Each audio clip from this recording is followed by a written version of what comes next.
Oras, dalawang minuto makalipas ang alas 9 ng umaga. Panawin po natin dito makikita sa loob ng ilan si Congressman Carlo Bonet ng Bukod ng Paranaque. Congressman, umaga po sa inyo. Umaga po sa Visa Race.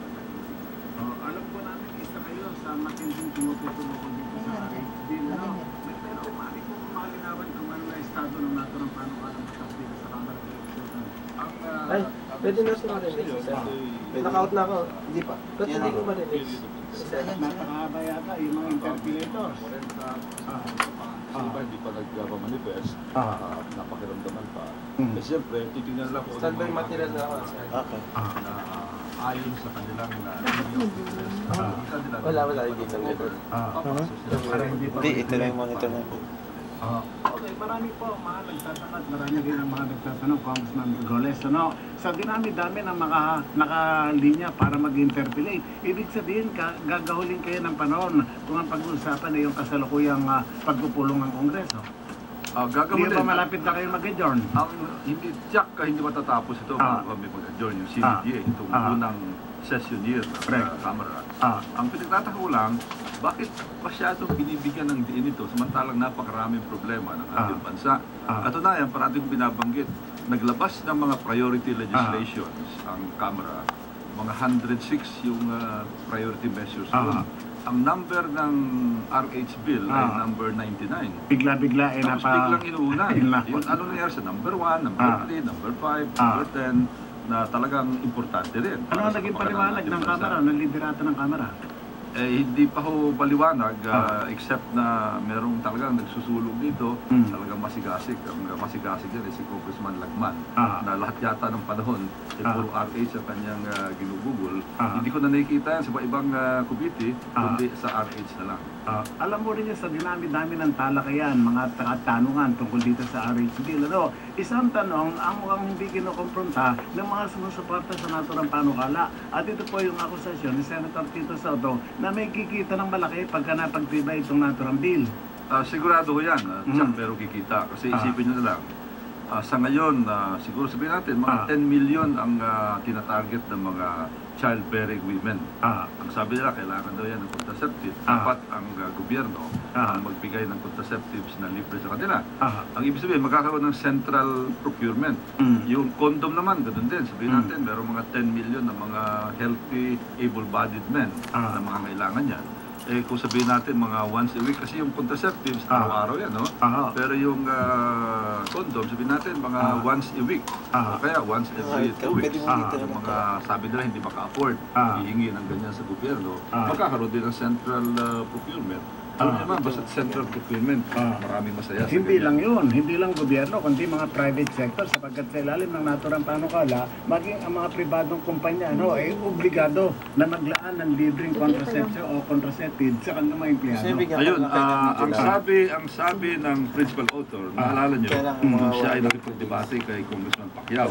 Nung binanggitin ni Congressman Pacquiao, kasi sabi ni Manny, kawawa naman yung mga tao, baka sisingilin sila ng mga pribadong kumpanya.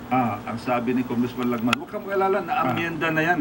Na-amyenda na, ang sabi niya.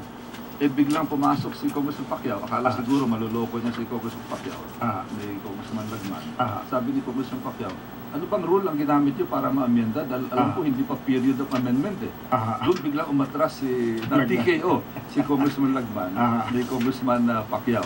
Isipin mo, parang amateur sa debate na TKO yung isang veteranong debater.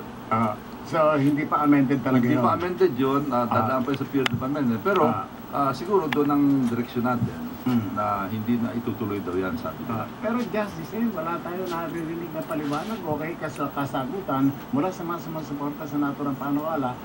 Mabigat yung akusasyon na yun, yung may naglalabi at may kikita at pagka napagtibay ang naturang panukala. Hindi lang yan, Joe, hindi lang yan. Yung may procurement, siyempre may kikita yung, alam naman sa procurement, kikita. Yung nagbebenta, kikita.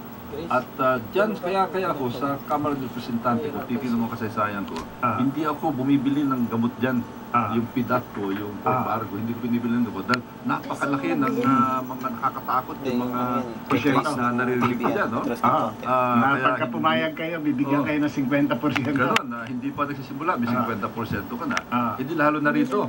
Ngayon, ang isa pa dyan, napakadaling i-divert nito, yung conversion na tinatawag, yung madaling mawala. Isa rin yan sa akusasyon ni Senator Soto na maraming pondo na hindi ma-account. Kasi siyempre, pag ikaw let's say ikaw health worker o kaya regional director ka, tapos meron kang mga condom, mga contraceptives na kunyari dinidistribute mo, pwede mo sinabi na distribute ko na. Alam ka naman na hihingi ka ng listahan ng mga tao na gumagamit ng condom, binibigyan mo ng contraceptives, so madaling mawala yung mga kanyang bagay. Meron Very prone to graft and corruption. Meron pa yatang hinahanap na pondo si Senator Tito Soto tungkol dito, no? At mga kailangan pa ng isang investigation dito sa Senado para Meron silang sinusulong na investigation sa Senado at siguro doon na dapat talakayin yan. Ang isa pang bagay na tinututulan natin dito sa reproductive health bill na ito po ay hindi na kailangan sapagkat ang daming provision na sabi nila kailangan nandun na sa isang batas. Ito yung Republic Act 9710 na noong 2009 lamang na enact ito, no? Ito yung tinatawag na Magna Carta for Women. Kasi, tingnan nyo, andito po, no? Uli, kung pwede, kung may panahon tayo, isa-isa yung sige, please. nakalagay rito. Dito sa House Bill, itong RH Bill, nakalagay, Maternal, Infant, and Child Health. Doon sa existing law, Republic Act 9710, Maternal, Infant Health. Tapos may nakalagay, breastfeeding, meron din breastfeeding doon sa existing law, Republic Act 9710. Sa RH Bill, family planning, doon naman sa Magna Carta for Women, family planning. Tapos doon sa RH Bill, nakalagay dito, proscription of abortion, abortion complication, doon sa Magna Carta for Women, existing na, prevention of abortion, and management of pregnancy-related complications. Yung RH Bill, Prevention and Management of Reproductive Tract Infections, yung RTI, HIV, doon sa existing law, may batas na, 9710, Prevention and Management of Reproductive Tract Infections, STI, HIV, halos pareho, word for word, verbatim.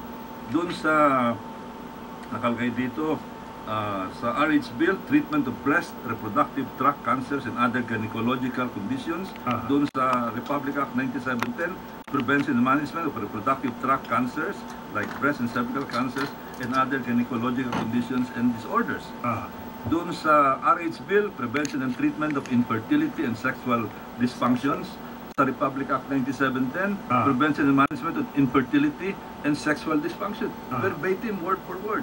Tapos 4244, yung RH Bill, Reproductive Health Education, dito meron yung Sexuality Education. And finally, ito pong tinatawag na mental health aspect of